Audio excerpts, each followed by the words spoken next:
round my cock. I'm going to wear you out, exhaust you. You'll sleep like the dead when I let you sleep." She whimpered. She had never in her life been this hot for sex. "I can't wait." His words were a dark threat that excited her. "And I won't. Take me to your bed so we can get started.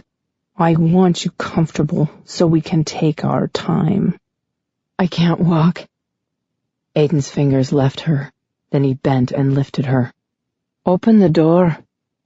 She stretched her arm out behind her, reaching blindly for the knob, her mouth pressing feverish kisses to his throat. "It might go faster if you looked," he said with warm amusement. "Then I'd have to stop nibbling on you." "But there are so many other parts of me to nibble on." Lissa turned her head just long enough to open the door. Aiden stepped back as it swung inward, the sound of his laughter spilling out into the bedroom along with puffs of steam. He closed the distance between the bathroom and the bed in just a few long-legged strides. When he set her down, she scrambled to her knees and threw herself into him. He didn't budge an inch with the impact. "Hot stuff," he said, his smiling lips moving against her temple. "You're always hard charging." With one steely arm supporting her back, he reached between her legs again. "Time to take you down a notch."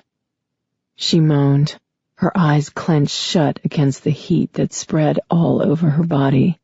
First in a wave of goosebumps, and then in a mist of sweat, the nearly overwhelming sensation she had of deep, intimate familiarity combined with the here and now of a gorgeous man making love to her was too much. When Aiden slid a long, calloused finger inside her, she panted for air and dug her nails into his forearms. He muttered something in a foreign language and then withdrew, hushing her protest with his mouth. His fingertips, slick with her cream, circled her clit, then rubbed it with perfectly gauged pressure. Primed for orgasm by the things he'd done to her in the shower, Lissa came with a cry, and Aiden held her reverently, stroking her with such tenderness, drawing out her climax until she settled limply into his embrace.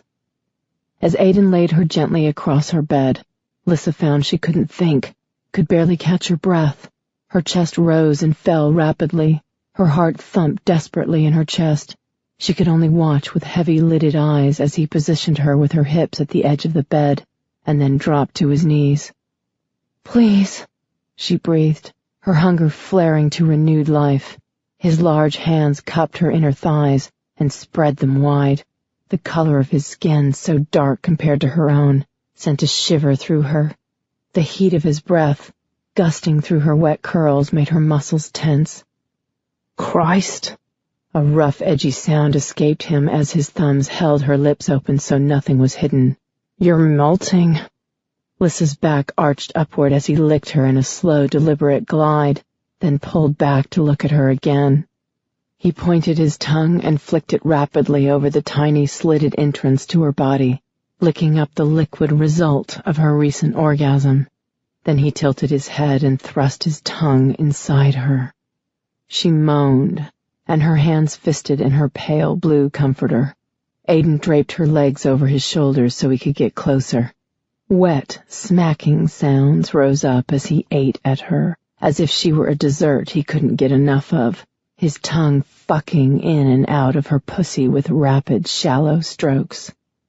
Aching, sweating, Lissa cupped her breasts and pinched at her nipples, pulling them, trying to relieve their desperate hardness. Growling his pleasure, Aiden reached up and brushed her hands away, his much larger ones surrounding her breasts and squeezing them with expertly gauged pressure.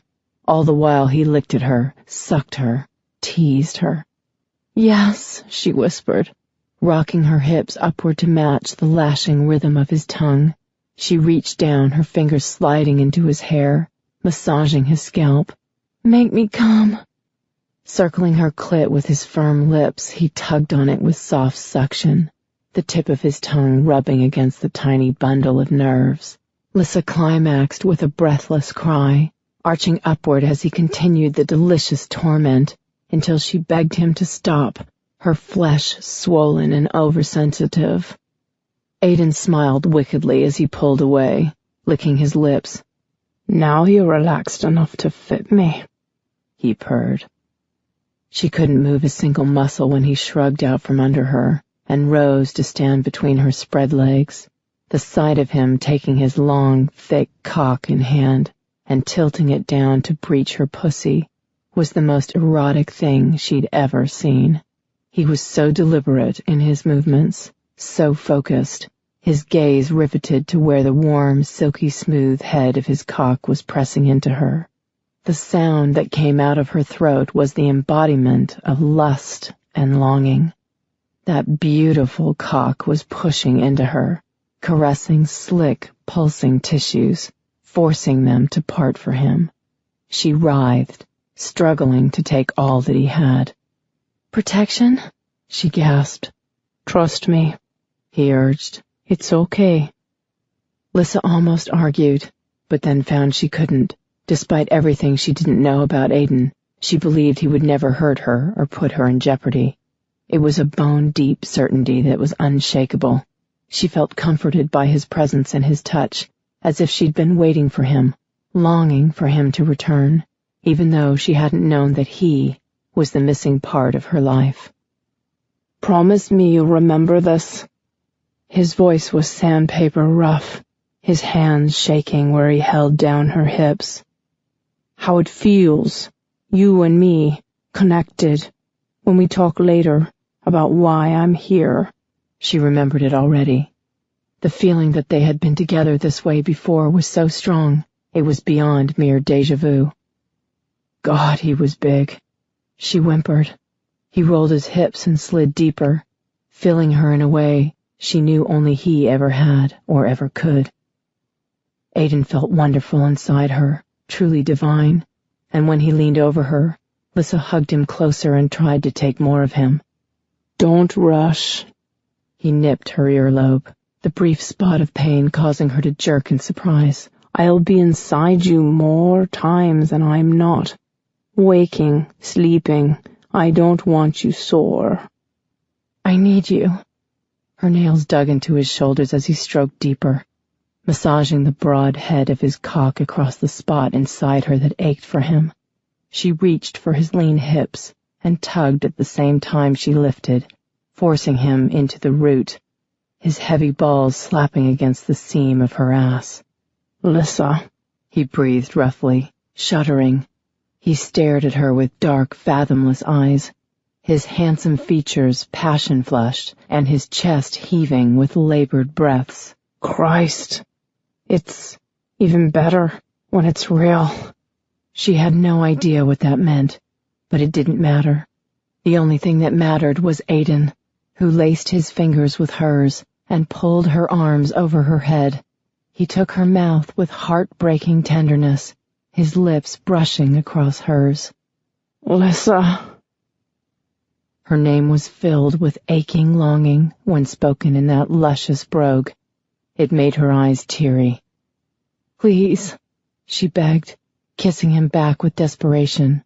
Her body was on fire beneath his, her cunt spasming around the big cock that throbbed inside it. Echoes of past encounters flowed through her, his chest against her back as he took her from behind, his hands kneading her thighs as she rode him hard toward a searing climax. "Please," she said again, rubbing her painfully tightened nipples against his furred chest. "Hush, I've got you." She knew he'd said that to her before, in a similar moment. Aiden began to move, withdrawing, then returning on a perfect downstroke, thrusting slow and easy, measured in his passion. Locking her ankles at the small of his back, Lissa urged him to ride her harder, faster, but he was too controlled. She licked the straining column of his throat, and he groaned loudly but maintained his rhythm. His hips swiveled and thrust in and out. Beneath her calves she felt his taut ass clench and release as he pumped his cock into her.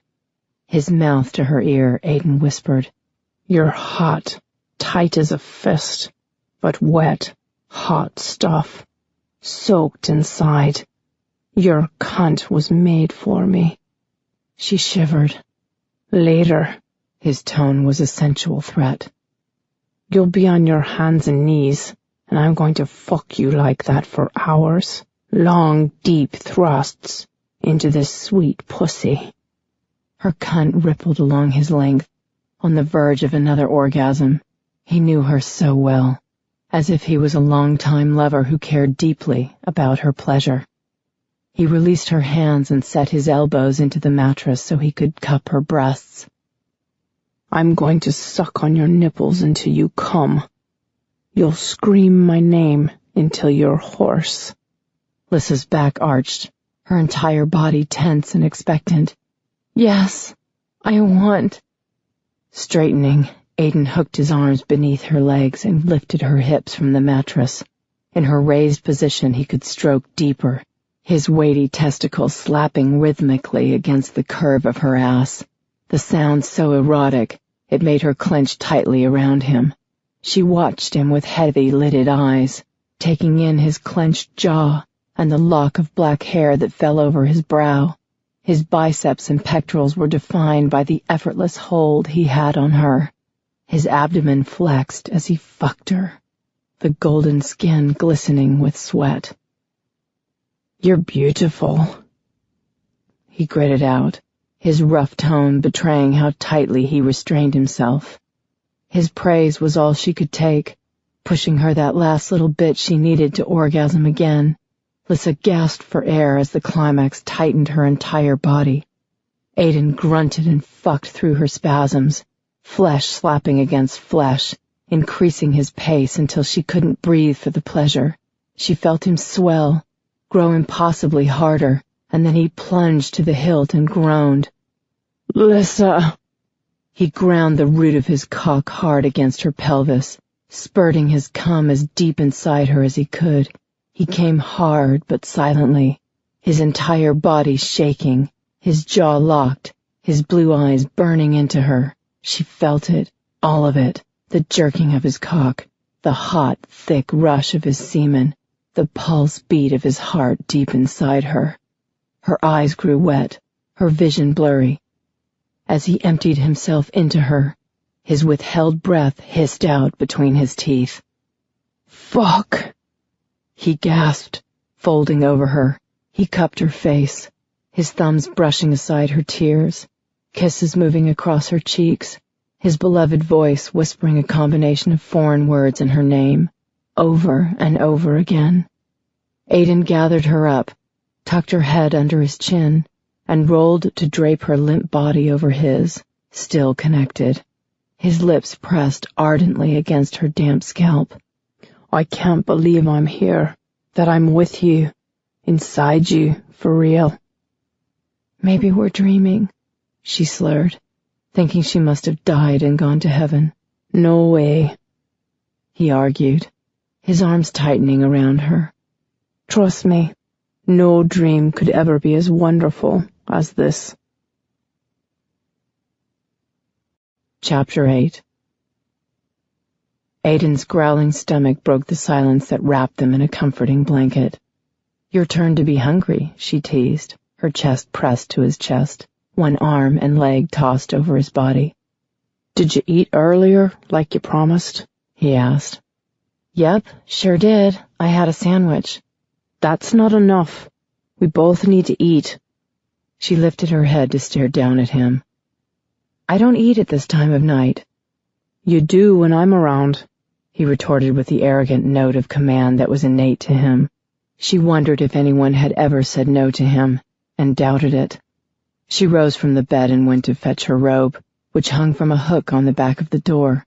Shrugging into it as she turned around, she paused in mid-rotation, arrested by the sight of Aiden rolling out of her bed. Despite her recent series of toe-curling orgasms, her dry mouth watered. She'd never in her life seen such golden masculine perfection. She could stare at him for hours. She loved the sight of him so much. Lissa grinned like an idiot. She couldn't help it. You didn't bring a bag with you? For what? Clothes, toothbrush, razor? He shook his head. Things were a bit crazy. Yeah, the airlines lose my sister's luggage all the time. That's why I only take carry-on bags. She shrugged. I suppose there are worse things than having naked yumminess wandering around. Why don't you stay naked too? He suggested with a wink. Oh no, don't look at me like that. Like what? He purred, stepping closer. Like I'm dinner, and you're hungry. I'm starving. He breathed softly, looming over her, the tip of his finger following the line of her collarbone. You're dangerous, she whispered, staring at his throat. His touch burned where it coursed over her skin. Not to you. Oh yeah? She set her hands on his hips. Is this where you tell me why you're here? Almost. He kissed the tip of her nose. Food first. Lissa blew out her breath. All right, food first. She thought of him wandering around her house naked and shivered. Oh man, she'd go crazy. I might have something you can wear. If you insist. She narrowed her eyes, and Aiden stepped back with a laugh, allowing her room to move to the dresser. She felt him watching her, his gaze steady and hot. Rummaging through her lower drawer, Lissa searched for the pair of sweatpants her last boyfriend had left behind. They didn't have much in the way of sentimental value, and they were way too big, but they made great slob gear, which is why she kept them around. She straightened and turned, taking a moment to study the man who stood waiting at the foot of her bed. In her room, with its dark blue walls and baby blue comforter, the color intended to soothe her to sleep, Aiden looked both very much at home and very, very attractive. Here you go. Lissa swallowed hard, her gaze riveted while he tugged the gray sweats up and over the delicious package between his legs. You're tempting me to forego food and just snack on you, he drawled, glancing at her with a wicked smile. She wrinkled her nose. Sorry. Why don't you head on down to the kitchen? I need to use the bathroom. Okay. I'll see what I can dig up. He cupped her cheek with a large hand and stared at her with heart-rending tenderness before heading down the stairs. When she stepped into the bathroom, her eyes went straight to the soggy puddle of clothes on the floor of her shower, and her mind flooded with memories of what they'd done there. How long had she been hoping for a man like him to come into her life? Her eyes squeezed shut against the sudden flare of white-hot guilt. She did have someone, Chad, a guy who had been more than patient and understanding while she kept a large gulf between them. Lissa flinched and reached out to grab the lip of her pedestal sink. Christ, how could she have forgotten about Chad? Curling her hands around the cool porcelain, she looked at herself in the mirror and winced. Kiss-swollen lips, sex-mussed hair, and an overall dazed appearance told her what she hadn't wanted to admit. There had always been a disconnect with Chad. He was a great guy, and he was fun to spend time with. She was comfortable with him and enjoyed his company, but after a month of casual dating, she still hadn't slept with him. Was in fact trying to convince herself to have sex with him, when all Aiden had to do was walk in the door and she was ready to go, not just with lust, but with deep tenderness and longing. She should have handled things differently. But in the end, it wasn't Aiden who had wedged between her and Chad. The gap had always been there. When Lissa came out of the bathroom, the smell of cooking food was wafting up to the second floor. She padded barefoot down the hardwood stairs and found Aiden in the kitchen heating up SpaghettiOs, which he then poured into 2 bowls and served with bread taken right out of the bag. They sat at her dining table with plastic bowls and oversized metal spoons, and he offered her a soft smile before beginning to eat. You know, he said, around a mouthful of food, this stuff is better than I thought. Yeah? Been a while since you had a meal in a can? It doesn't taste like this where I come from. Oh? She set her elbows on the table. And where's that? You got any sleeping pills left? He asked, ignoring her. Who says I have sleeping pills? He snorted. Get used to me knowing a lot about you. I don't mean to freak you out, and I promise I'll explain everything this weekend when we have time to really get into it. 2 o'clock in the morning is too late when you've got work in a few hours. It's also too late to take a sleeping pill. They make me non-functional the next day. That's why I stopped taking them. Gesturing toward her bowl, Aiden ordered, Eat. Then pill. No arguing. She stuck her tongue out at him. I've got one of those, he drawled softly. And if you're a good girl, I'll show you more of the things I can do with it. Shivering, Lissa grabbed her spoon and ate faster than she had in a long time. He laughed at her, the sound rich and warm, filled with something she couldn't define. Part joy, part freedom, part something else. She was teasing, playing along, enjoying the moment, because tomorrow she would either wake up from the weirdest dream she could ever remember, or this would be all too real, and she had some serious things to consider. Trust me, he urged softly, setting his hand atop the one she had resting on the table. You're thinking too hard. Trust your instincts. He met her gaze squarely, hiding nothing from her. The circumstances themselves led to intimacy.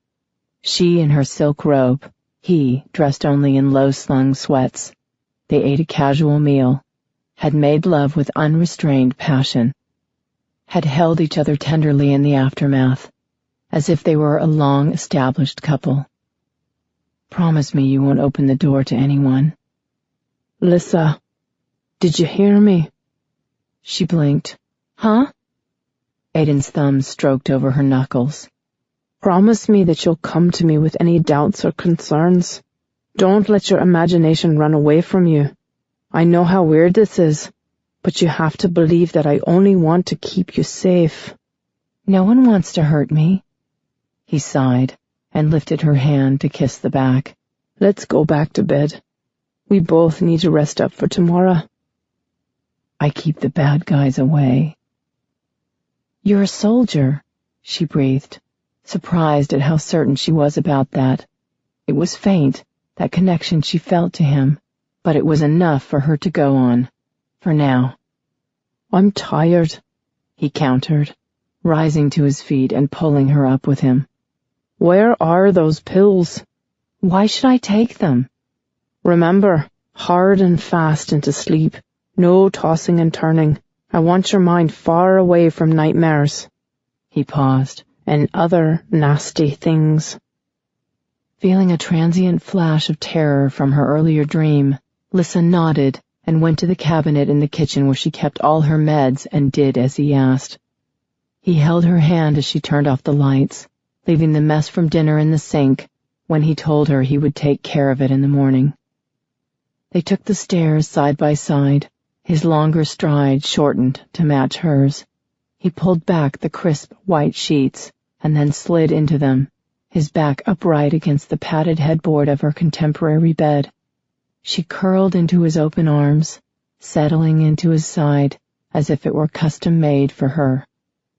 You're almost hard enough to be uncomfortable. Aiden? He buried his nose in her hair and breathed deeply. Are you an angel? With her eyes closed, she frowned, confused by the bits and pieces of memories that surfaced randomly, too randomly to make any sense. Does it bother you that I don't remember our time together? Lissa felt the press of his lips against the top of her head. I wish you did, he admitted, hugging her closer. But we'll make new memories. Burying her face in his chest, Lissa felt the unnaturally intense pull of sleep brought on by the powerful drug. Just before she lost consciousness, she remembered what she had forgotten and felt a brief flash of panic. She'd promised this weekend to Chad. Then she felt nothing at all. Rising up from the depths of drug-induced sleep was always a bitch, but today wasn't as bad as usual. At least that's what Lissa told herself as JB's persistent grumbling woke her. Eyes closed, she snuggled further into the warmth of the blanket and realized she was cuddling Chanel, which could only mean one thing. She had slept on the couch again. the only place she kept a chenille throw. To wake up on the sofa meant it had all been a dream. Aiden. She heaved out a breath that was both relieved and sad. She finally remembered a dream in vivid detail, which was great, but so was Aiden. At least he seemed as if he was, and he wasn't real. JB continued his impatient kneading of her thigh. She took the hint and opened her eyes. The ceiling was lit with mid-morning sunlight. She sighed again, and her nostrils filled with the smell of fresh coffee. Turning her head, Lissa looked for her mother, then froze in place, her breath seizing in her lungs. Just a few feet away was a sight that filled her with awe. In the center of her living room, Aiden stood with legs spread wide, his powerful back glistening with a fine sheen of sweat as he arched his body sinuously through a series of movements that looked like Tai Chi. With one major difference. Aiden was holding a massive sword that looked something like Excalibur. Her coffee table had been pushed aside to make room for his lunges and his wielding of the glinting blade. She watched him with mouth agape, amazed at the beauty of his rippling muscles and the easy strength with which he held that impossibly heavy-looking sword. He tossed it easily to his other hand, working that side, displaying the same proficiency with that arm as he had shown with his dominant one. He moved silently, making no sound. Not even the rapid swing of the blade disturbed the peaceful morning silence. As she admired him with ever-heightening arousal, Lissa wondered why the sight of a stranger with a wicked sword didn't scare the shit out of her. Instead, she was getting turned on, seriously turned on. Aiden turned at that moment, his blue eyes meeting hers, the intense concentration on his features melting into a devastatingly wicked smile. He winked, burning out every brain cell she had, and continued his routine. "Martin, hot stuff," he murmured, his voice not even breathless. "Hi," she whispered back, enthralled by the beauty of his honed warrior's body and the feeling of contentment she felt at his endearment. He was pure sexually charged male, and his blatant sensuality reminded her that she was female, with needs that had long been suppressed by exhaustion. Her nipples peaked hard and tight, aching, her skin flushed, making her hot, reminding her of his fever. "How are you feeling this morning?" He arched a brow. "Great. And if you keep looking at me like that, I'll show you just how great." A tremor shifted through her. "Promises, promises," she teased, her voice husky. "Don't tempt me more than you already are. After spending the night with you wrapped around me, I'm more than willing to make you late for work." Wrapped around him. Damn. That's why she hated taking drugs. She wished she could remember that. "How did I end up on the couch?" "I carried you. I wanted to be the first thing you saw when you woke up. We have to talk." Pushing up from the sofa, she ran a hand over her mussed hair and wrinkled her nose. She didn't look tempting in the morning. She looked like shit. A quick glance at the clock revealed that it was 9 in the morning. "I have to take a shower. I have work in an hour." "Go, get ready," he said. His words tossed over his shoulder as he turned away from her again. "I'll have coffee waiting for you when you come down." She stood and stretched. "Thanks. There's vanilla creamer in the fridge." "Got it. And you like 2 sweetener packets, too?" Yeah." She frowned at how much he remembered about her, then took the stairs. It felt a little strange, the settled domesticity they were sharing, especially when the man she was being domestic with was half naked and waving a sword in her living room. But it was only slightly strange. Mostly it fit, soothed her, gave her a spring to her step and a higher lift to her chin. She took her time in the shower, even though she knew she was going to be late. Stacy wouldn't admit it, but she had been scheduling the first appointment a bit later than she let on, giving Lissa time to get it together in the morning. Today, Lissa made the most of it, shaving her legs with extra care, and then rubbing her favorite country apple-scented body oil into her wet skin. As the pelting spray washed away the last of her grogginess, Lissa started thinking about Aiden. Aiden, the mystery man, who acted as if they had been dating forever and said next to nothing about himself. He was right. They needed to talk, because she needed answers. Dried and dressed, her mouth watering at the thought of hot, fresh coffee, Lissa found her living room restored to its former furniture arrangement and Aiden leaning like a sex god against the counter, laughing into the phone. She paused, arrested by the sound, one that was both deep and light, and endlessly seductive. It was the kind of rumbling laughter that made a woman think of passionate play in bed, rolling and laughing amid warm, tumbled sheets, lost in the moment. His mouth curved on one side as he stared at her, his gaze dipping to cruise the length of her body, heating her blood. "Here she is, Kathy," he murmured, straightening. "All in one piece and looking amazing." Lissa's eyes widened. She thought he was talking to a friend, maybe letting someone know he had arrived without trouble. She never would have guessed her mother. She stepped closer, and he covered the receiver with his hand. "Sorry," he whispered. "I was going to ignore it. Then she threatened to call the police if you didn't pick up." Shaking her head, Lissa collected the phone, trying to ignore the thrill she felt when their fingers touched. She turned away from him to hide her reaction. "Hi, Mom." "What the hell is going on?" "Nothing." She jumped as strong hands clasped her waist. Then firm, warm lips pressed against the side of her neck. She leaned backward, soaking up his attention. "I'm sweaty," he whispered, stepping back. But his touch didn't leave her. "We really need to talk, Lissa." She nodded her understanding. "Don't tell me nothing," her mother chastised with unmistakable eagerness. "Who is Aiden?" Lissa thought about that a moment, and then, feeling impish, she thrust her hips back and brushed against Aiden's cock. His breath hissed out between his teeth, and he released her. "Cold shower for me," he muttered, heading for the stairs. "You're paying for that later." Laughing, Lissa said into the phone, "He's an old friend." "From where? He sounds Irish."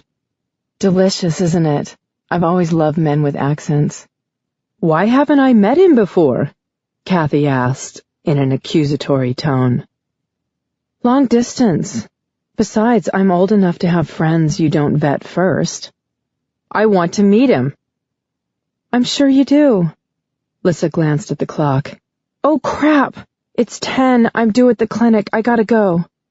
"Lissa Ann Bates, you can't—" Dropping the receiver in the cradle, Lissa turned too quickly and knocked her purse to the floor. She retrieved it and was about to toss it onto the counter when a twinkle of colored light drew her eye. It was then she noted the slim, jewel-encrusted volume on the counter below the bar. For a moment, Lissa could only stare at it in awe. Then she gripped her purse tighter with one hand, while reaching out tentatively for the book with the other. Lifting it, she revealed another beneath that one, though the second volume lacked ornamentation and had only a worn, leather-like cover. She wasn't a jeweler, didn't even own that many pieces of jewelry, but she knew, just knew, that she was staring at something priceless. Guessing the age of the odd, almost material-feeling paper and seeing the foreign text, Lissa couldn't help but wonder what these books were doing outside a museum. She examined every page of the jeweled volume, ran her fingertips over every illustration, and understood nothing. But the worth of both books was firmly established in her mind, which left a troubling question. What was Aiden doing with them? Suddenly the oddness of his unannounced appearance at her door, feverish and without luggage, wearing clothes far too big and telling her far too little, struck home with enough force to make her gasp and lean against the breakfast bar. Who the hell was the sword-wielding man in her shower? And what the fuck did he want with her? Chapter 9. Determined to tackle her gorgeous problem head-on, Lissa took the stairs 2 at a time. She sprinted into her room just in time to catch a still wet Aiden stepping naked from the bathroom, his arms lifted to towel dry his hair, his pectorals and abs flexing in a way that made her mouth water. She skidded to a halt. You're... Oh man, yum. She sputtered into silence as he grew hard right before her eyes. He heaved out a sigh, and his arms fell to his sides. I just got rid of that. She swallowed hard, images flooding her mind of how he might have done that, water beating down, soap-slick hands stroking the throbbing length of him, pumping with a primitive rhythm until he spurted his lust down the drain. She knew how that beautiful cock felt in her hands, how thick and hard it was when it was erect. Shit, it looked great pre-hard-on. How many men could say that? He had a freckle on his right hip. Her gaze flew to the spot, and her mouth fell open at the sight of the tiny little brown circle. Then she pulled herself together. She could have taken note of it in the shower. Remembering it didn't mean anything. Don't worry. His voice, low and husky, slipped into her musings. There's more than enough left for you. God, she loved the way he talked. How open he was about his sexuality and his desire for her. Had he approached her this way before? In a club, perhaps, when she'd been younger? She had been wild in college, skating through her school day and partying hard at night. She imagined the scene, dressed in shorts and backless tank, leaning against the bar, shouting her drink order at the bartender so she could be heard over the pulsing music. Then Aiden's hands at her hips, his erection at her lower back, his mouth to her throat, as he had done downstairs before he led her away. Was that how it had happened? She tried so hard to recall. Regardless, her body remembered his, even if her mind didn't. He moved toward her with silent grace, one arm circling her waist, his other hand thrusting through her wet hair, angling her head to better fit her lips to his. He took her mouth with lush, deep licks of his tongue, making her shudder and clutch at his wet back. What are you thinking about when you look at me like that? He asked in a voice dripping sin. Huh? She wasn't thinking about anything. He'd fried her brain with that kiss. How dirty was the sex? He tugged her hips into his, making certain she felt every hot, throbbing inch of him. His large hand cupped the back of her head. His mouth brushed against her ear. Was I fucking you yet? Or just about to? Aiden, she moaned, tormented by her lustful body and his raw, heated seduction. It's so good between us. I can't stop thinking about it. Her eyes squeezed shut, her fingertips kneading restlessly into the hard muscles of his back. The best, he said hoarsely. She nodded. Is that why you came? To see if it's as good as you remembered? Is this just a booty call sort of thing? Will there be more? Or just this? Already the thought of his leaving made her chest tight. He tucked her flushed face in the crook of his neck. No, no, and no. Do you have time to talk? Sighing, she shook her head. I have to go to work. I'm late. Can I come with you? For a moment she paused. What was she supposed to do with him? She needed some distance so she could think. Maybe do some investigating. Call some old friends. See if anyone else remembered Aiden. It would be better if I went alone. I'll be busy, and I'm sure there are things you have to do while you're in town. There are things you need to know. You don't date seriously. You're not looking for a girlfriend. No attachments. It's just sex. Please, Lissa. The strength of her déjà vu was overwhelming and painful. A one-night stand. That's what they'd had. That's all Aiden wanted. He leaned back. Don't shut me out. Listen to what I have to tell you.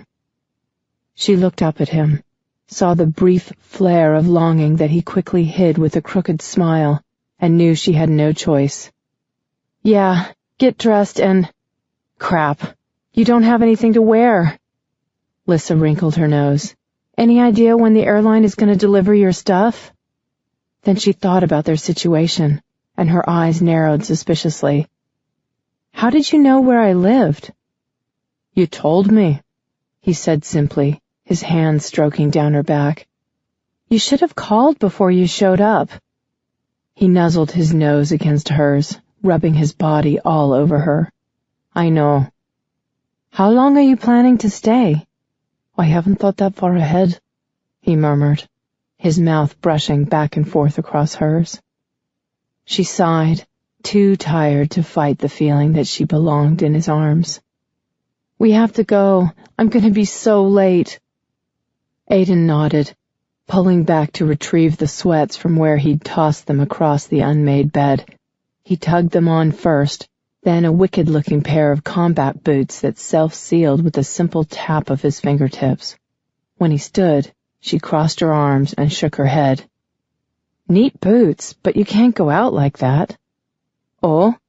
He arched a brow. Why not? It's cold outside. I'll be fine. He was already damn fine with his luscious torso bared for all the world to see. A thick lock of dark hair hung over his brow, drawing attention to those beautiful eyes and sexy as hell lips.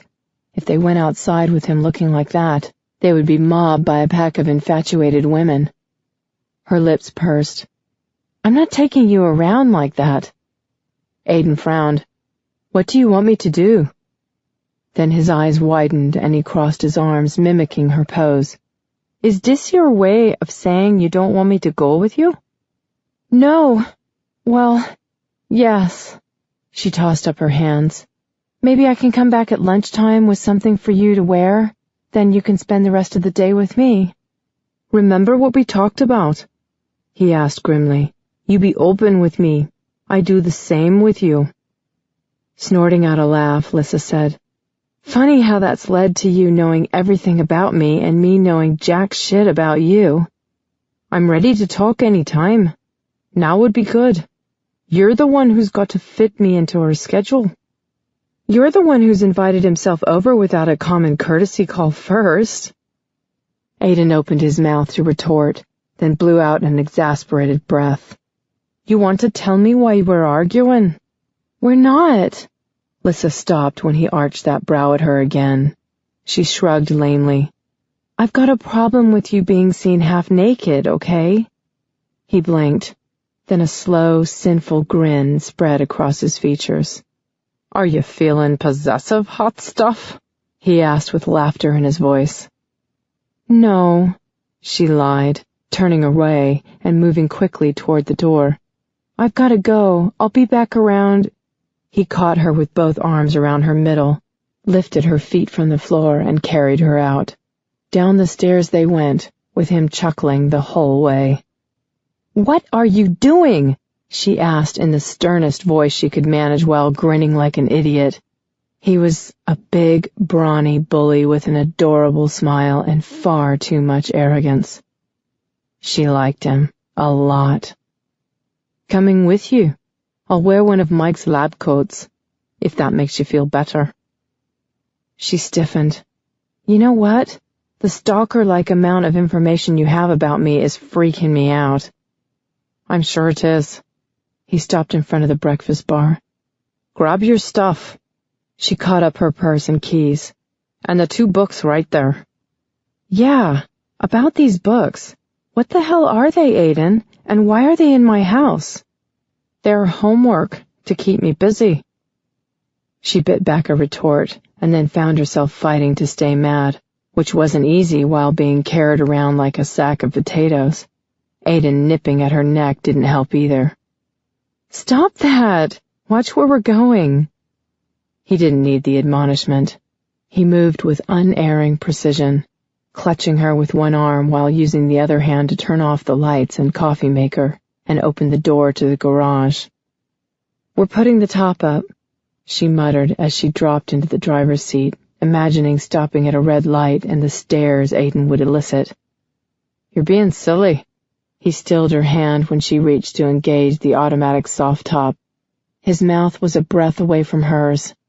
He paused there, caging her in, making her wait. She could lean forward just that little bit and press her lips to his, but the need for answers and her growing unease were strong enough to hold her back. Aiden hid his mounting frustration as Lissa held out, her tongue darting out to wet her lips, but otherwise making no move to close the gap between them. He caught the seatbelt, pulling it across her lap and snapping it into place. Then he gave her a quick buss on the lips, walked around the front end, and slid into the passenger seat. She waited a moment, staring at him with those dark eyes that told him everything she was thinking. It was one of the many things he adored about her, the lack of guile. With her, he could just be. There was no mask to wear, no rigidity to maintain. The relief of that was like a deep sigh after holding one's breath too long, but the new wariness he felt in her made his entire body tense, needing to hold her to him. Aiden reached out and laced his fingers with hers. "You're trouble with a capital T," she murmured with a sigh. "Wait until I've got you back in bed." He felt her shiver through their hand clasp. Sweet Lissa with the open book smile did have some secrets, like her hidden desire to be ridden hard and put away wet. He couldn't help but wonder if any other man had taken the time to learn that about her. He would have eventually, even if he had not been privy to her thoughts and her dreams. He was grateful, however, that he didn't need to wait to find out. Their strongest tie was the desire her body remembered. He wouldn't let her forget it.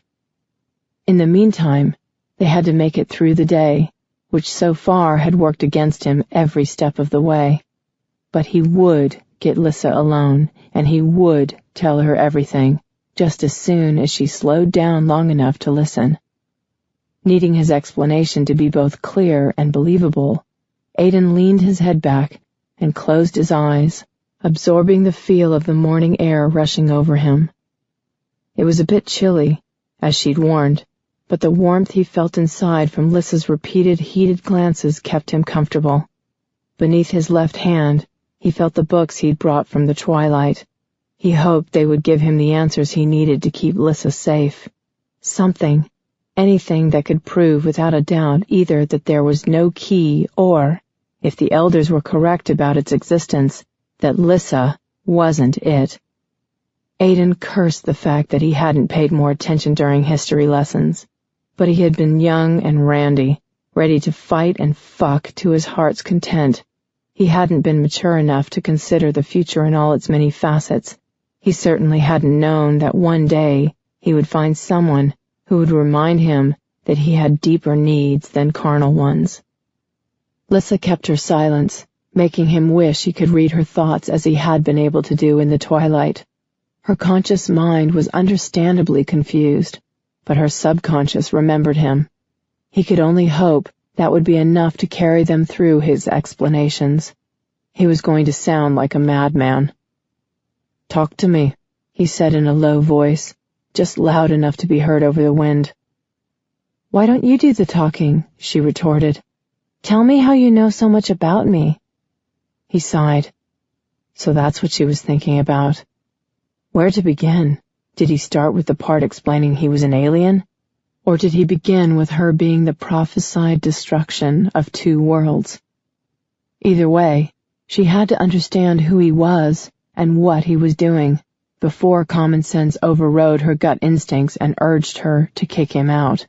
He didn't want to kidnap her or force her to do anything against her will, but he would, if doing so saved her life.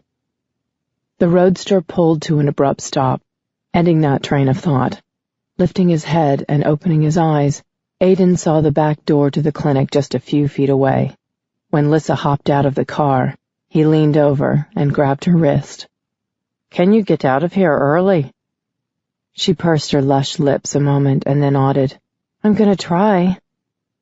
"Hey, what's going on?" a voice called out. Aiden kept his gaze trained on the woman of his dreams as guilt and confusion clouded her lovely features. "Shit," she breathed. "It's Chad." Lissa stared down at the half-naked wet dream in her passenger seat and told herself, "Wake up, wake up, wake up." Talk about a nightmare in broad daylight. How the hell was she going to explain this, when she had no idea what was going on herself? She had damp hair, Aiden did too, and he was bare-chested. They looked guilty of everything they'd done. Hate to interrupt, but Mrs. Yamamoto is starting to get pissy." The sound of Stacy's voice coming from the rear door of the clinic was such a relief. Lissa decided to give her a raise. "She and her cat have been waiting almost 20 minutes. "I'm coming in now." Taking a deep breath of courage, Lissa tugged free of Aiden's grip and faced a scowling Chad. "What's going on?" he asked, his gaze looking over her shoulder and then rising above her head as she heard the passenger door open and shut behind her. "Chad, this is Aiden. He's a friend of my mom." She adjusted her stance to see both men at once, and then cringed when she saw their aggressive postures. "Aiden, this is Chad." "Hi." Chad thrust out his hand. "I'm Lissa's boyfriend. Nice to meet you." The tensing of Aiden's jaw was audible, but he reciprocated the gesture. When Chad pulled his hand away, he was flexing it, and Lissa could only imagine how crushing Aiden's grip had been. "Well," she cleared her throat nervously and caught up her purse. "I've got to get to work. Chad, did you need something?" His gaze narrowed on her face. "I was in the neighborhood and wanted to see if you're free for lunch." She nodded violently. "Yes, 1 o'clock okay? I'll need to catch up before I can leave." "Yeah." Chad looked at Aiden again. "I'll see you at 1. Then he dipped his knees and kissed her, full on the mouth, with a soft swipe of his tongue across her lips for good measure. Lissa couldn't look at Aiden as Chad walked back to his Jeep. Like a coward, she slammed her door shut, hit the alarm, and nearly ran to where Stacy waited with wide eyes. "Holy shit!" Stacy hissed as she passed her. "You are so fucked." "Noticed that, did ya?" Unable to help it, Lissa looked over her shoulder and saw Aiden coming after her, his long-legged stride even and rhythmic, almost a stalk. Hunter after prey. When she saw the flaring nostrils and smoldering eyes, she knew if she waited for him to get to her, she was going to be in big trouble. "Which room is Mrs. Yamamoto in?" she asked quickly. "Exam 2, Stacy whistled, her gaze riveted and filled with a wholly feminine appreciation that made Lissa's teeth grind.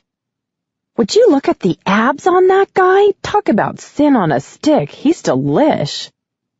"Damn it. Get a lab coat for him, and bring me one too." She went straight to exam 2, purse and keys in hand, and got to work. Sometimes avoidance had its usefulness. It took until 1:45 to get caught up on her patients. The first few times she'd been forced to run past her office, Aiden had been waiting with wide-legged stance, crossed arms, and intimidating scowl. She had tried to look cool and collected, but she couldn't forget that he was commando under those sweats. It did strange things to her nervous system just to think of it. Later he'd been seated at her desk, studiously poring over his books, and now that she needed to clean up for lunch with Chad, the door was closed. All morning long she debated what to do about her predicament, and had finally come to have some confidence in her decision. Regardless of what happened with Aiden, Chad wasn't the guy for her. She'd always known it. She just hadn't wanted to admit it. Breaking it off was the obvious answer, but guilt weighed on her heavily. In a perfect world, she would have ended things with Chad before hooking up with Aiden, but life wasn't perfect, and she'd have to make amends as best she could. She hoped, in the end, they could remain friends. But she hadn't yet decided what to do with Aiden. All she knew was that every time she had caught sight of him today, her pulse rate picked up. Even with that grumpy, scowling face of his, he still drove her nuts in the best possible way. So she would take care of Chad, wrap up the workday, and then listen to whatever Aiden had to say. She hoped like hell it would fill in the gaps of her memory and remove all the doubts she had. Resolved, Lissa caught the handle of her office door, and velocity took her to the center of the room before she realized it was empty. Oh God, had he left? Her heart racing, she turned to yell for Stacy, and found Aiden leaning casually against the closed door. The lab coat was hung on the rack beside him, leaving him once again bare from the waist up.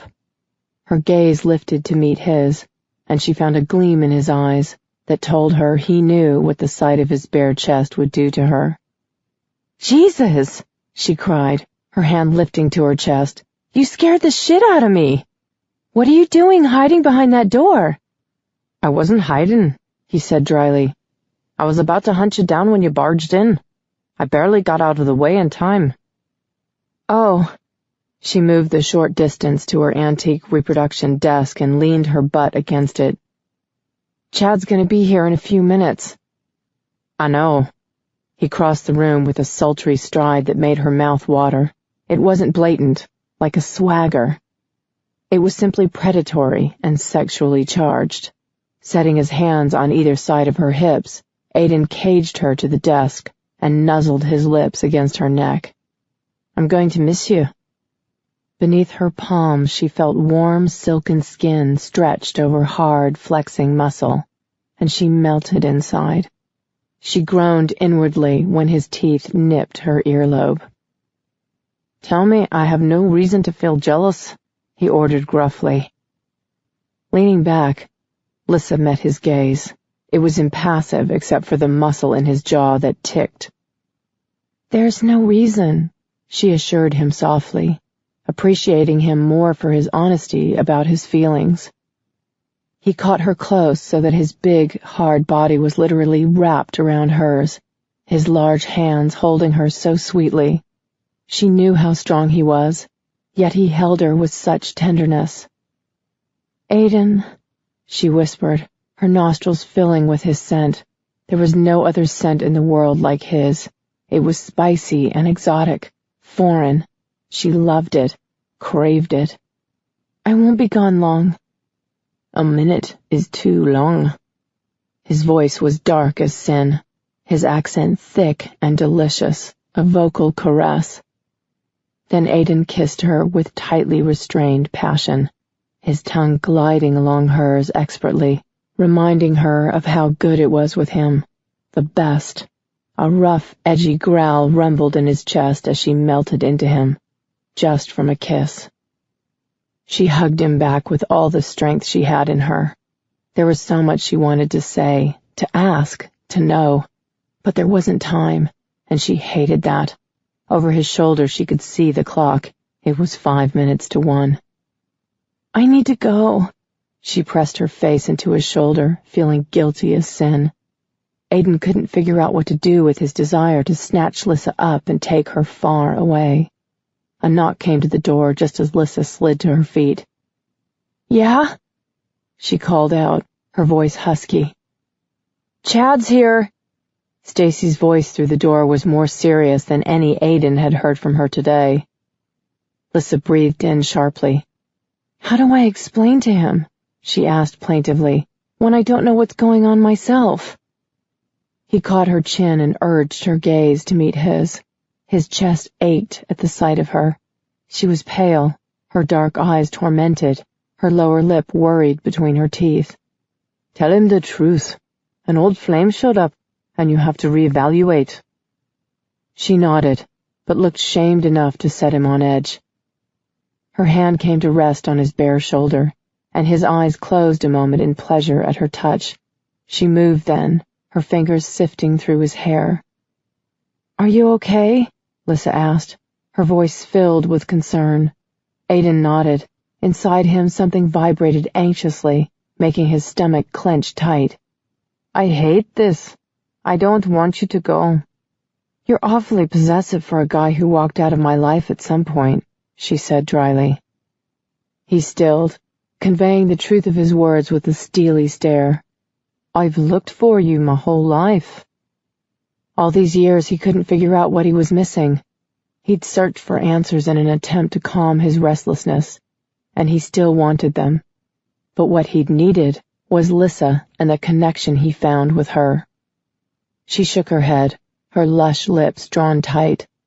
You say the corniest shit, but it never sounds corny coming from you.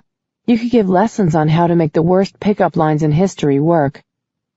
Reaching for her purse, Lissa set her keys and some money on the desktop. Get some clothes.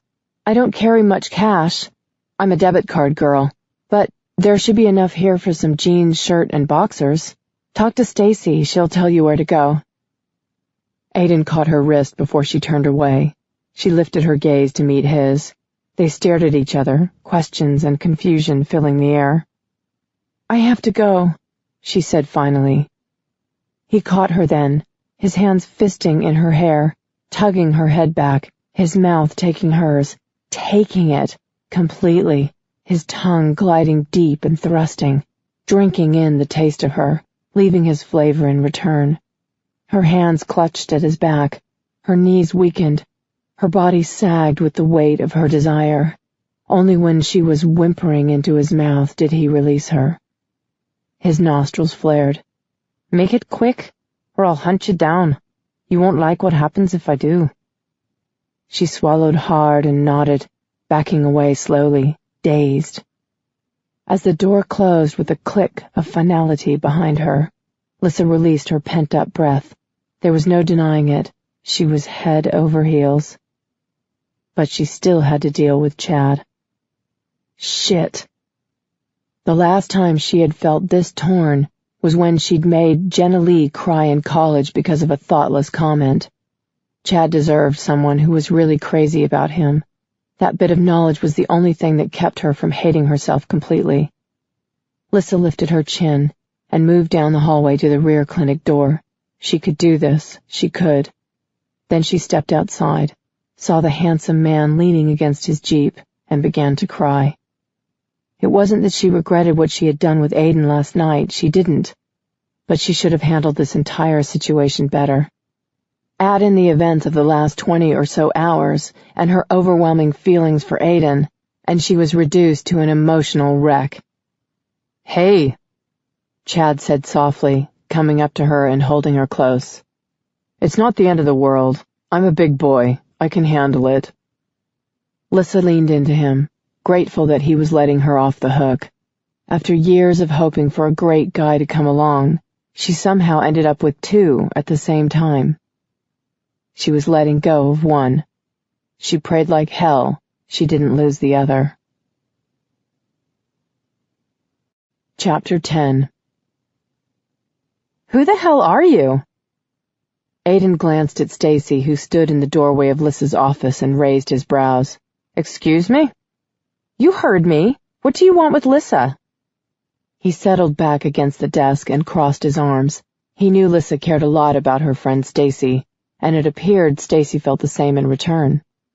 I don't think that's any of your business. Sure it is. Her gaze narrowed. Chad's a nice guy. He's good to her. I'm a nice guy. I'm good to her. I don't call what you're doing good for her. You left her before, and you don't look like you're planning on sticking around this time either. There was nothing he could say to that. He didn't know what his next move would be. In the last 48 hours, he hadn't had much time to think about it. Even when Lissa had been busy with her patients, his thoughts had been more on the rift between them than it had been about the days ahead. He needed to focus. My work keeps me away. What is it you do? Lissa said you're special forces or something. Clever. Or something.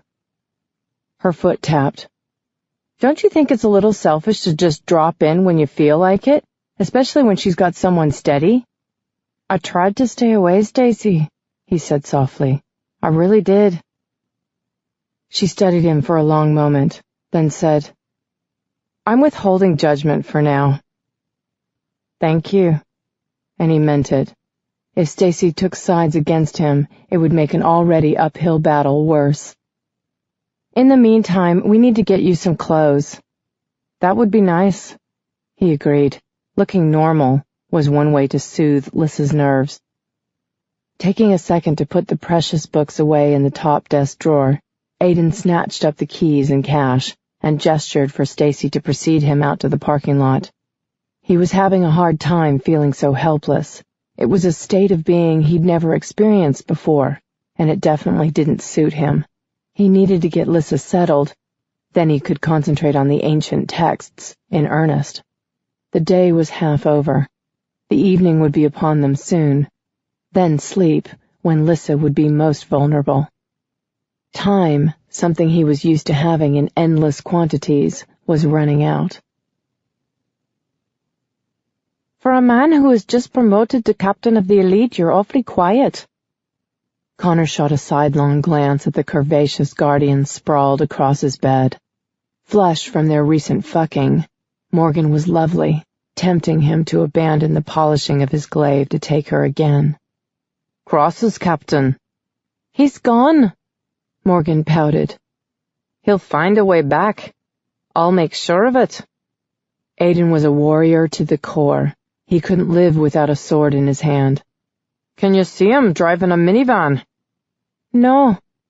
She laughed and rolled over, bearing her body in a sinuous stretch. But then, I can't see him so attached to one woman either. Snorting, Connor returned his attention to his task. Temporary insanity. The elders screwed with him. First, they sent him to the Dreamer twice. Then they sent him to the Gateway.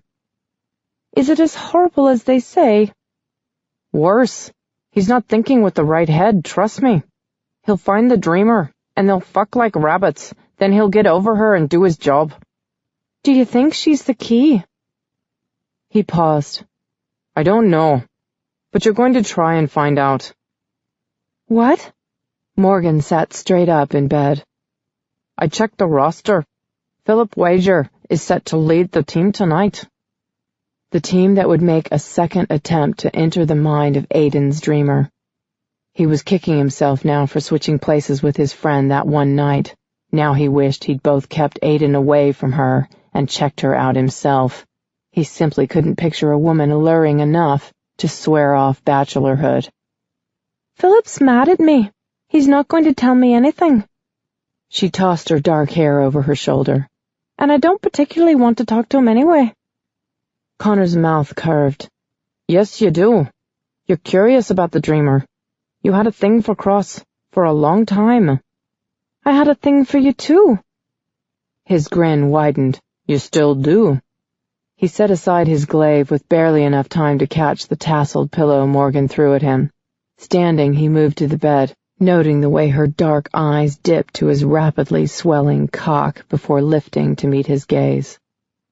Oh no, she murmured dryly. I recognize that look. You want something. Unfortunately for you, I'm feeling pretty good from the orgasms I've had already, so I'm not likely to agree. I can make you feel even better, he rumbled, setting one knee on the edge of the bed before crawling over her. Her smile faded. Seriously, Connor, you're asking too much. The elders will punish me for going around them like that. I'll protect you. No one can be protected from the elders. Try me. When her jaw set stubbornly, he cursed inwardly and changed tactics. I just want you to talk to Wager, he cajoled. Find out what their orders are, what methods he's using, what resistance he's facing. What excuse would I have for wanting to know all that? He kissed her breathless, his mouth slanting across hers in a blatant promise of reward, one he hoped hid his desperation. I'll make it worth your while, Morgan, love. That would take a lot. She inhaled sharply as his chest touched hers. She paused a moment, then her arms came around him. I've got a lot to give. Adjusting his hips, he thrust smoothly into her tight, slick cunt. Then he withdrew completely. If you want it, that is. She growled softly, a sound that made his heart beat faster with a combination of arousal and anxiety. You're cheating, she complained. Yes, he was, but he would do whatever was necessary to help Aiden. He would not leave his commanding officer and best friend out there, alone. Stonehenge. As memories flooded Aiden's mind, his fingertips drifted over the recently deciphered text in the jeweled book. He had been to Stonehenge once. A dreamer had a fantasy there, passionate sex under the stars in the center of the stones. The formation had been whole then, complete, not decimated by time as he now knew it to be. That woman and the acts he'd committed with her were so distant and foggy as to be rendered meaningless. From the moment he first slid inside Lissa's mind, every woman in his past had faded to insignificance. He hadn't thought such a loss of memory was possible, had even considered the possibility that the journey from the twilight had altered his brain in some way. But he remembered every other thing in his immortal life. It was only when it came to his sexual past that things got fuzzy. Only Lissa shone with golden vibrancy in his thoughts, warming his blood, making his heart beat faster. Lissa. His hand closed into a fist and a growl rumbled up from deep in his chest. He was in bad shape. She had been gone nearly 2 hours now, and he was slowly going insane. Concentrating on the ancient text helped a tiny bit, but not a whole hell of a lot.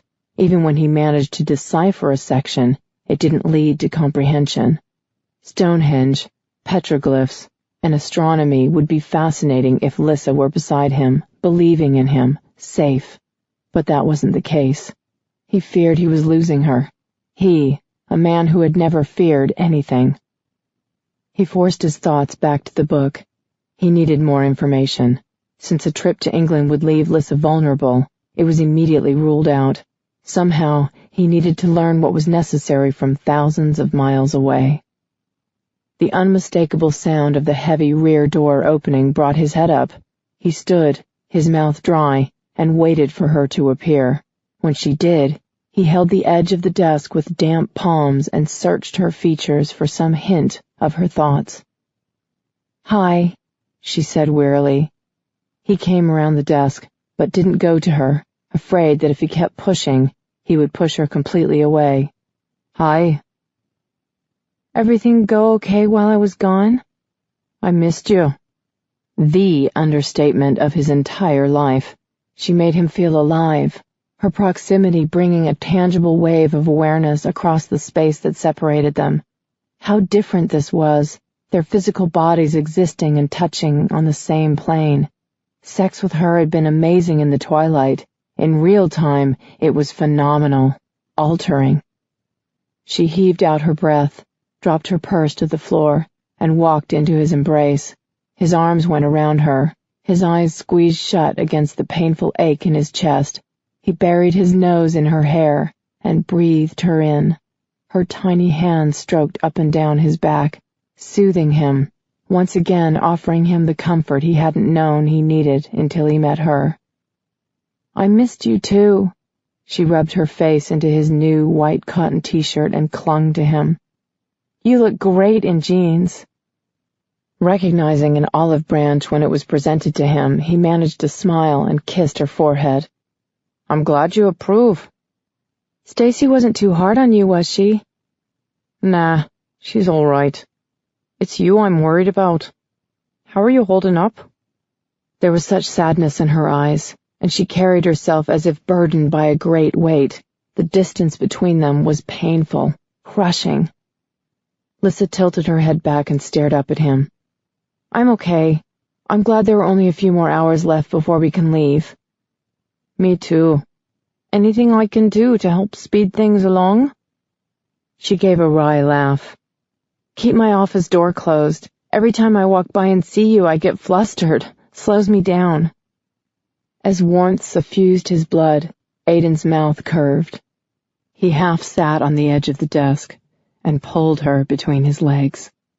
"Flustered? Or hot and horny?" "All of the above."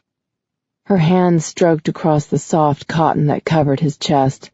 Then she caught the chain that peeped out above his neckline and pulled it into view. "What kind of stone is this?"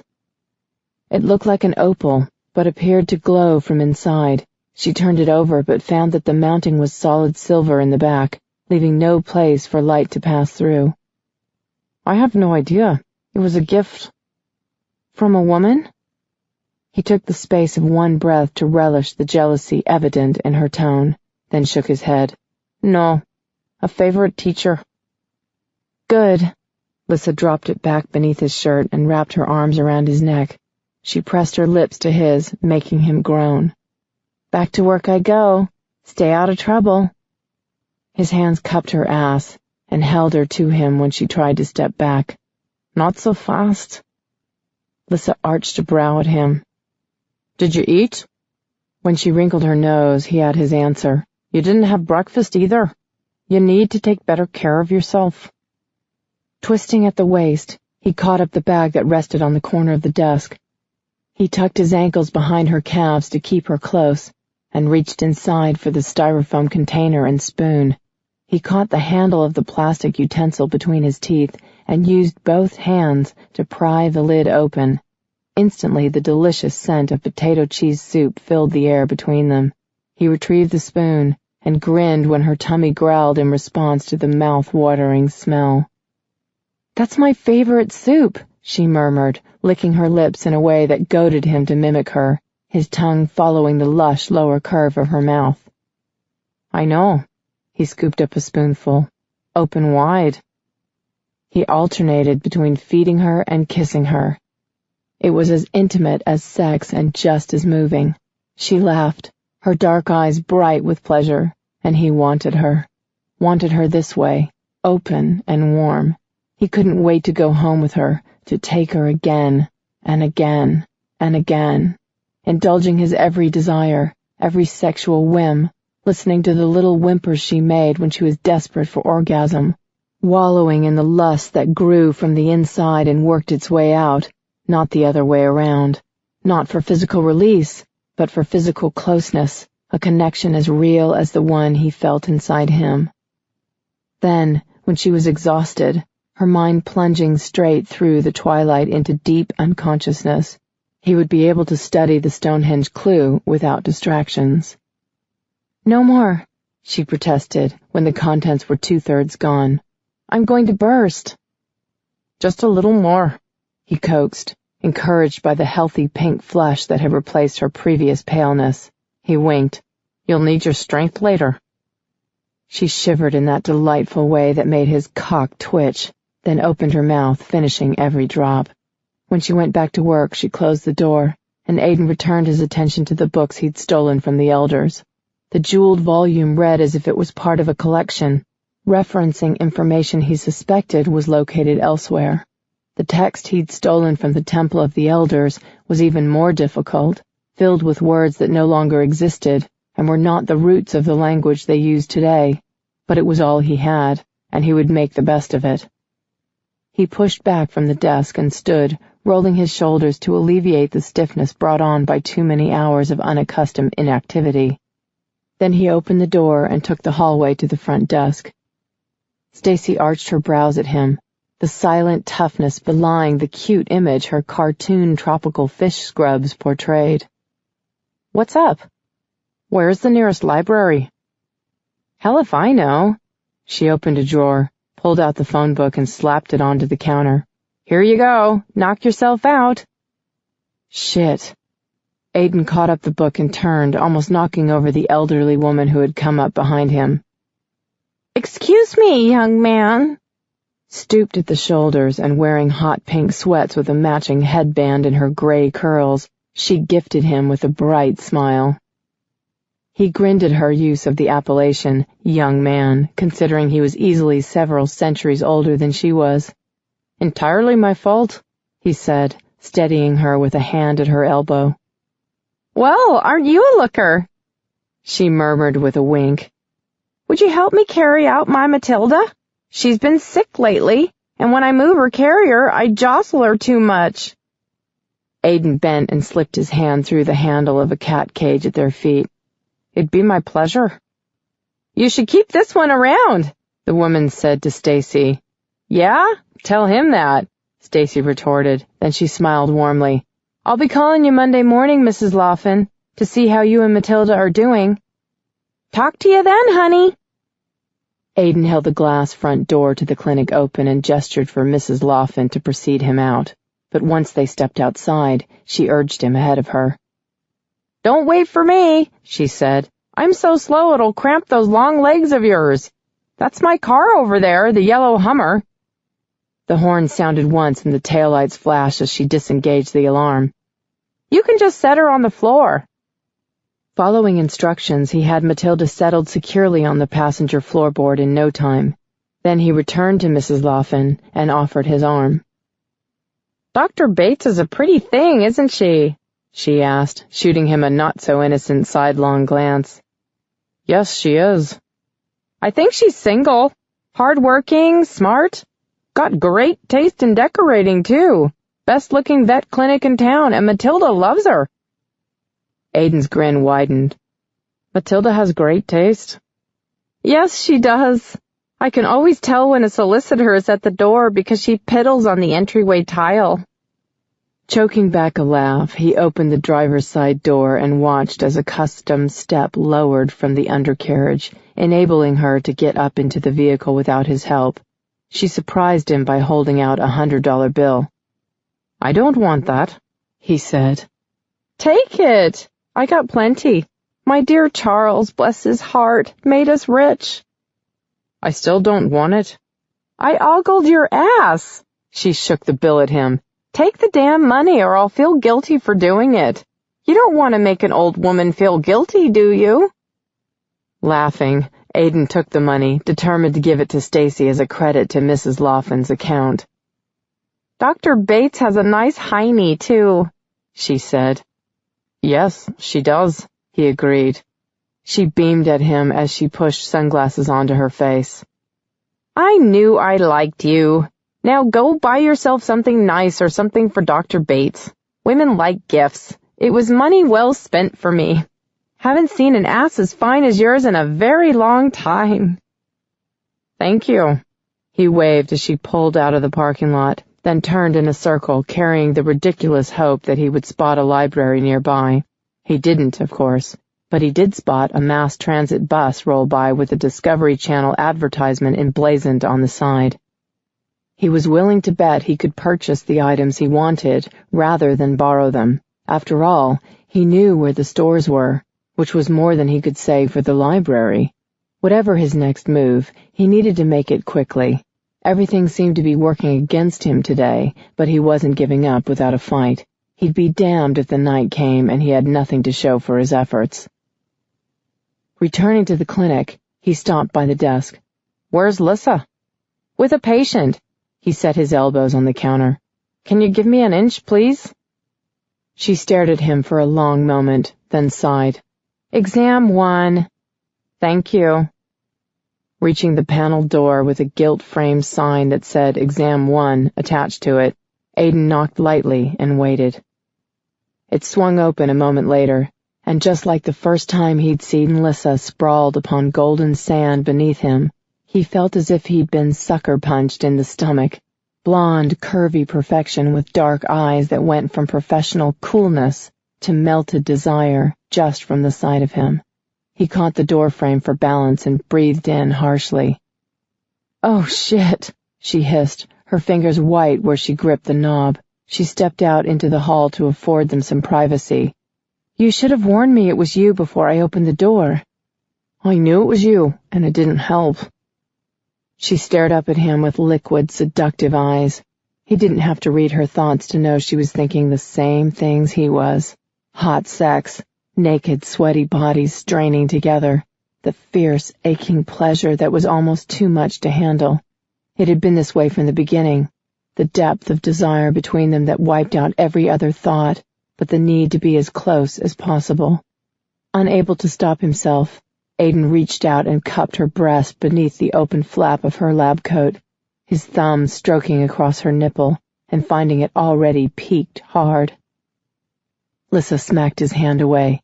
Stop that! I need my brain cells. His jaw clenched against the urges it wasn't time to indulge in. Focus on the books. I need to borrow your car again. Do you mind? No, go ahead. Her pause was nearly imperceptible, but he caught it. I'll be done in an hour, though. I'll be back long before then. He dipped his head and pressed his lips to hers, physically crossing the distance he sensed growing between them. 2 steps forward and 1 back. I won't delay our talk for even a minute. She sighed. My brain is fried now. When she turned away from him, he reached out and pinched her ass, making her jump and glare at him. He made a kissing gesture with his lips and then went back to her office. When Stacy had gone out with him earlier, she'd taken him to a large mall complex that housed a couple of bookstores as well as clothing and other merchants. That's where he intended to go in search of information about Stonehenge's relationship to astronomy. He suspected a connection between the purpose of the stone alignment and the world his people had abandoned when the nightmares had taken over. If he eventually linked Fisher creation to the ancient monument in England, he wanted to make sure he understood as much as possible. He hoped like hell he was on the right track. A dead end could cost Lissa her life. Chapter 11. So, you're keeping Chad on a leash while you figure out what's up with your hunk delivery? Lissa glared. No, Stace, I'm not keeping Chad on a leash. We've just agreed to stay in touch as friends. And you still can't remember meeting Aiden, only shagging him? Stacy leaned back in one of the little settees that graced the waiting room and shook her head. Maybe he slipped you a roofie or something. Stacy, Christ, look at him. He doesn't need to drug women to get them in bed. Setting her forearms on her knees, Lissa closed her eyes. You know, I opened the door to exam 1 and saw him standing there, and my toes curled. The only time my fucking toes curl is when I'm having an orgasm. You had an orgasm just looking at him? Damn near. Even now, the memory of him leaning against the door jamb in loose-legged jeans and white t-shirt made her breasts ache. Aiden Cross looked, smelled, walked, talked sex. Period. Wish I had a hair trigger like that, Stacy snorted. Kay, here are my thoughts. Maybe this is one of those deals like when a juror marries a serial murderer after the trial, the whole dangerous bad boy I'm gonna tame him thing? Lissa stared. I'm just saying, Stacy said, holding up both hands defensively. Aiden is not a serial murderer. He might be if he's special forces. That would be different. Yeah, Stacy slumped back into the chair. I guess so. Maybe you're just crazy, or maybe he is. I hope it all works out and you're happy, but man, I have my doubts. There's something weird going on here. Lissa sighed loudly. I think so too. Here, take this. Stacy dug into her purse next to her and pulled out a pen. Then she tugged off the top and revealed an atomizer top. What is that, mace? Pepper spray. This shit's nasty stuff. Justin messed with a tube once and damn near killed us both. Your eyes water, your nose runs, and your skin burns like hell. Staring down at the innocuous-looking tube, Lissa felt like crying. Could she be more scattered and confused? You think I might have to use this? Better safe than sorry. This guy is a stranger to you. Who knows what his deal is? No clothes, no money. It's just bizarre. If he starts talking about religious sacrifices or says he's an alien, you'll be grateful for that spray. Fuck. Stacy leaned over and squeezed her wrist. Call me often over the weekend, or else I'm sending the cops over. And bring him to dinner at my place tomorrow. I want to see you in person. You're freaking me out. Lissa stood and began to pace. When she was with Aiden, she felt safe, cherished, but when they were apart, she was flooded with doubts. Put Aiden up in a hotel until everything is worked out and explained. Fine. Fine, you'll do it? Or fine, shut the hell up? Fine, I'll find him a hotel. When the rear door to the clinic slammed shut, they both turned their heads. Aiden appeared a moment later, his hair wind-blown and tousled in a super sexy way, a bookstore bag in his hand. He'd bought sunglasses, which he pushed up as he approached, revealing blue eyes filled with pleasure and lust at the sight of her. He was walking his signature walk, the one that screamed, hot sex. Beneath the thin cotton of his shirt, she could just make out the shape of his washboard abs and strong chest. Her toes curled. "Ready to go?"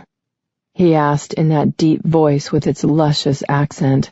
That tone struck a chord deep inside her, once again creating a sense of familiarity that was soul-deep. Clutching the pepper pen tightly, she nodded. "Yes, I'm ready." Lissa wasn't sure how they ended up at her house. Her thoughts were on Chad and Stacy's valid concerns, and her driving had been on autopilot. Still, as she pulled to a stop in her garage, she didn't feel panicked that she hadn't dropped Aiden off at a hotel. In fact, as the garage door lowered, she felt relief. Holding the steering wheel with both hands, she stared straight ahead and blew out her breath. "You want to tell me what's on your mind?" Aiden asked, his left hand sliding over to rest on her thigh. "You haven't said a word since we left the clinic." Beneath his palm, her skin burned. The heat spread, warming her blood, making her shift in her seat. He stroked softly, slowly, and her body responded by melting for him. Her knuckles went white. A rough sound rumbled in his chest. "If you'd like a bed beneath your back when I fuck you again," he murmured darkly, "you better get out of the car." She scrambled out and slammed the door. He rounded the trunk so swiftly they reached the kitchen entry at the same time. His hand curved around hers where it gripped the knob, his chest pressed against her back, his thighs touching hers. The hard length of his erection was an unmistakable shape against the upper curve of her buttocks. He dipped his knees and stroked it against her. Closing her eyes, Lissa pressed her hot forehead against the cool door and moaned softly. Aiden's lips touched the side of her neck, and his tongue stroked leisurely over her rapidly beating pulse. She heard a thud, but it wasn't until his left hand cupped her hip that she realized he'd dropped the bag of books. "What are you doing?" she breathed, so in lust with him her lungs were tight. "You're tense. I'm relaxing you." Aiden's accent was divine when he was plain speaking. When he was aroused, it was pure seduction. She reached back and cupped his ass, mimicking his movements, stroking the length of his cock with her body. He growled and bit into the tender spot between her neck and shoulder. It pinned her in place, subduing her writhing, telling her without words that she was at his mercy. "No fair," she pouted. He licked his teeth marks in her skin. "Is that a complaint?" His large hand slid lower between her legs. "Can't have that." Her breath hissed out as he rubbed her lightly through her trousers, the barely there pressure enough to make her wet, but not enough to satisfy. "Oh, Aiden." His grip became fierce, pulling her body taut against his as if the sound of his name impassioned him. "Next time," he muttered. His fingers freed the button at her waist, lowered her zipper, and then he shoved her pants down roughly. "What?" "The bed. We won't make it." He thrust his hand into the juncture between her legs. "Oh, shit." She clung to the knob for balance. Aiden crowded her, his fingers parting her, and then thrusting into her, his mouth to her ear. He whispered, "I'm going to take you, Lissa, right here. No holds barred." Her knees buckled. If not for his fingers deep inside her, she would have sunk to the floor. "Do it." She leaned heavily into the door as he began to fuck her with his fingers, fast and hard and not deep enough.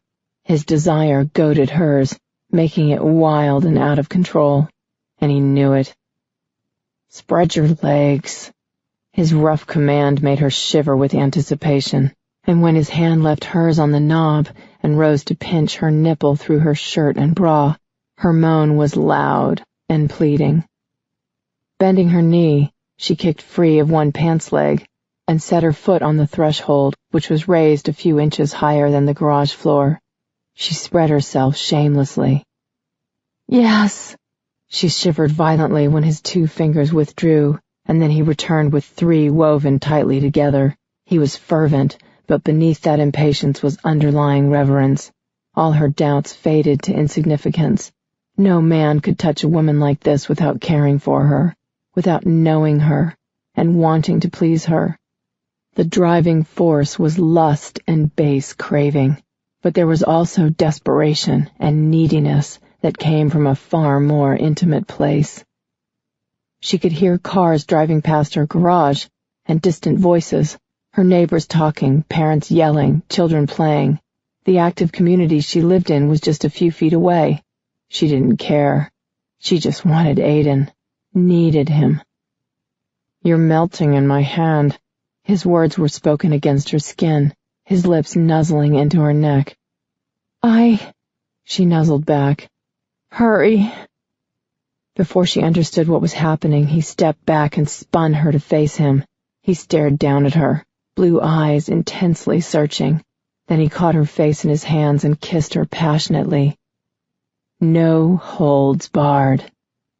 She was startled by this new side of him, unable to shake the feeling that Aiden did everything with iron-fisted control, even sex. But his actions were now far from controlled.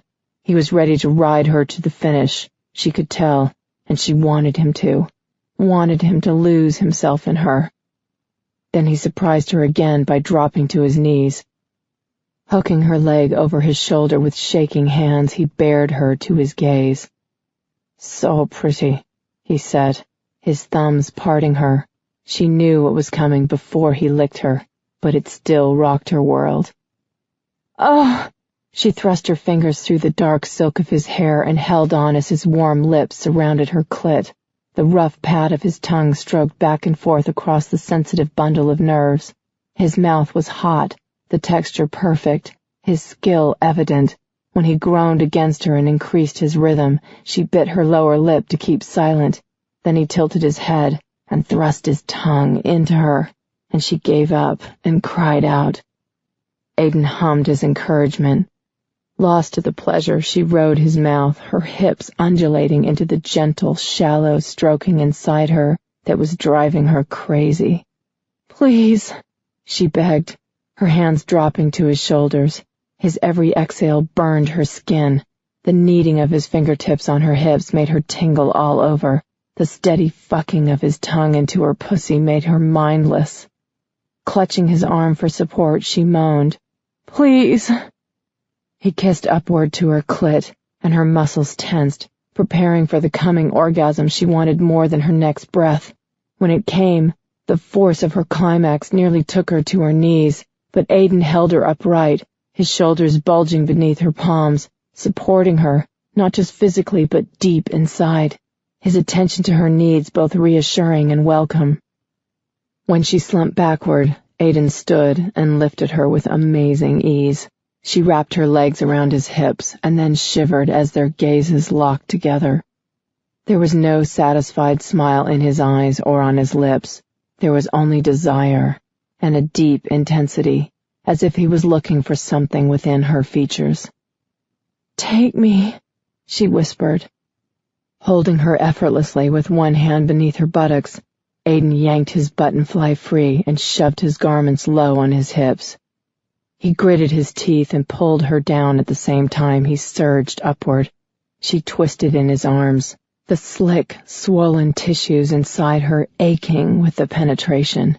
He was hard as a rock, thick and long. His nostrils flared as he slid slowly from her in a heavy glide, only to thrust into her harshly, pinning her to the door. Her toes curled. "Oh, God, your cock!" Wrapping her arms around his broad shoulders, she felt the dampness of the cotton that separated his steamy skin from hers. Beneath her fingertips, the muscles of his upper back were trembling. His knees bent again on a torturous withdrawal. Then his ass clenched beneath her calves as he pumped back into her, filling her so full she gasped for breath. She held on with what strength she had left. Aiden took her like a man possessed, riding her high and hard and deep. He growled on every plunge. His breath hissed on every retreat. Her lower back banged repeatedly into the door, the rhythmic sound unmistakable. Hard sex. She loved it, craved him, just as he claimed to crave her. Blood roared through her veins, muting her hearing, but gradually she recognized his voice, though the words were foreign and breathless. It was hot in the garage, airless, creating a sauna effect that heightened her arousal. She felt drugged, languid, though every cell in her body was finely attuned to the man who fucked her so well. Aiden! Her lips pressed his name against the sweat-slick skin of his neck, her fingertips slipping through the wet strands of his hair. In response, he hugged her tightly, the tender embrace so at odds with his lower body, which battered her hips with the force of his lust, his cock shafting her cunt over and over again. "Can't. I'm sorry," he bit out just before he pressed her into the door and shuddered in orgasm, his thighs quaking beneath hers, his cock jerking inside her, his cum scalding with its heat. Lissa ground downward onto him, rubbing her clit against his pelvic bone, pushing herself into climax with him.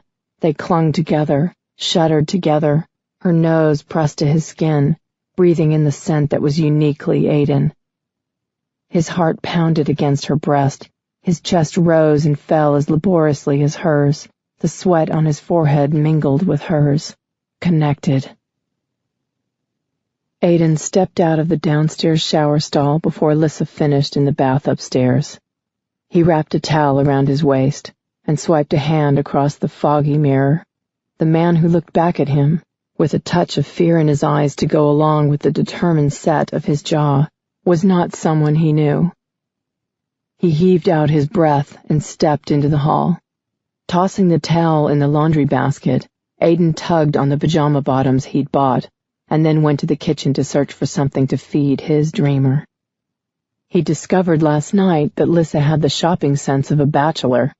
Beer, soda, leftovers, and sandwich stuff were the extent of her refrigerated stores. Iced rum, boxed meals, and ice cream made up her frozen items.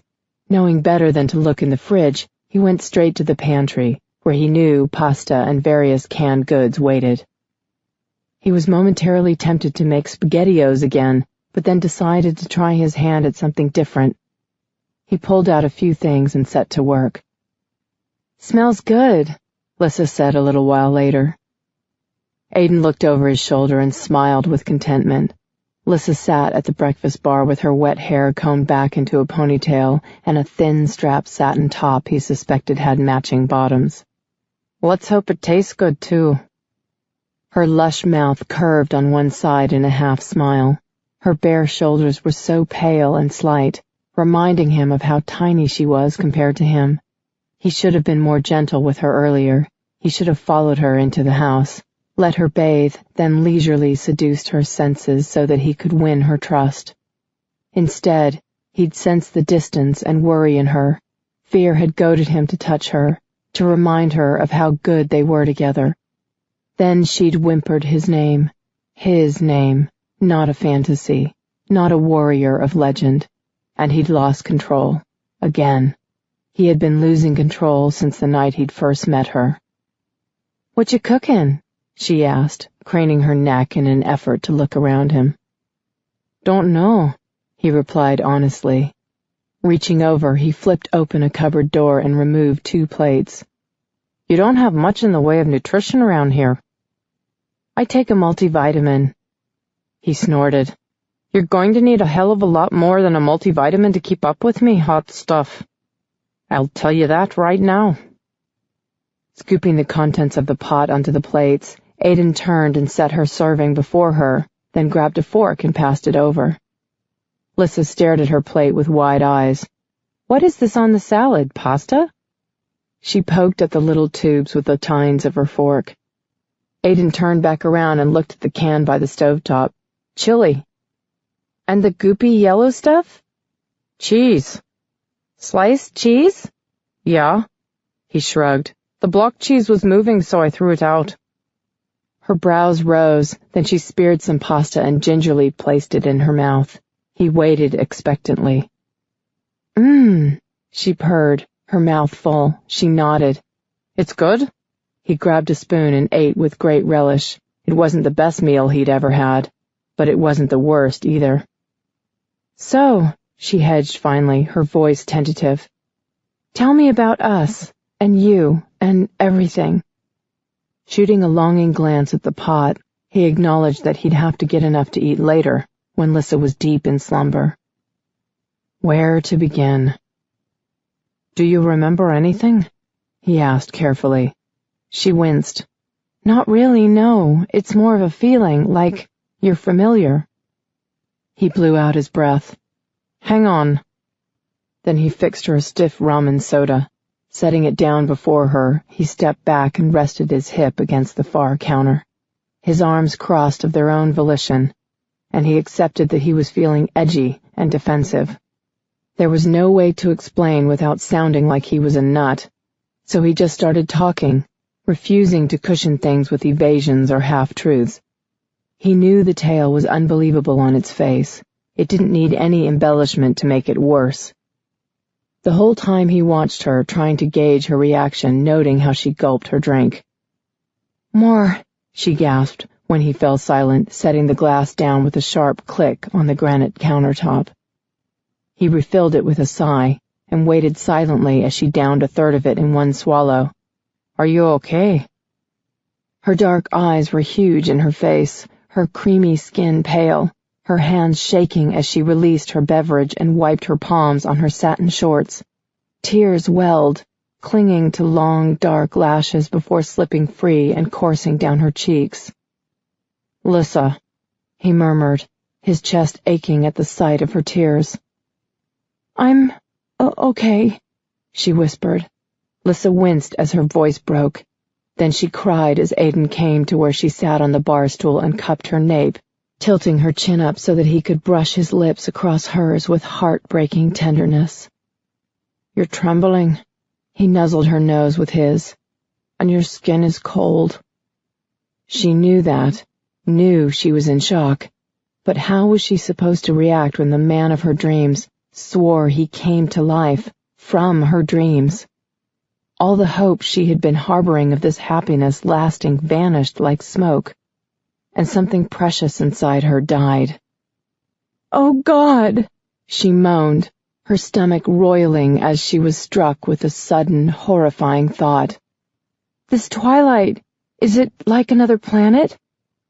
He exhaled audibly and tugged her ponytail free.